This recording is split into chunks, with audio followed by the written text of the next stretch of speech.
আমার হিন্দু মা বোনেরা যারা আছে সকল প্রতি আদব নমস্কার রাখছি, মুসলমান ভাইয়েরা যারা আছে সকল প্রতি সালাম শ্রদ্ধা রাখছি। তবে যাই হোক আমি দুটি গান করবো, আমার গানের ব্যবসায়ী তাহলে চন্দ্রে যদি কোনো ভুল হয় সকলকে আমাদের সাথে দেখবেন। আবার সালাম রাখছি আমার শ্রদ্ধেয় ভাই রুবেল ভাই, যিনি রুবেল ভাইয়ের প্রতি আমার সালাম রাখতে রইল।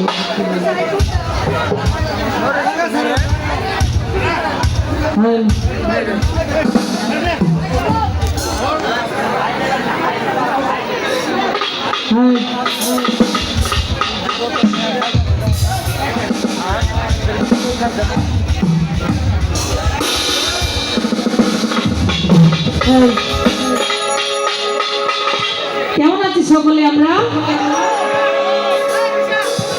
তবে যাই হোক, এত সুন্দর করে এত বড় একটা অনুষ্ঠান যারা দিয়েছে সকলের প্রতি আদাব এবং নমস্কার রাখছি।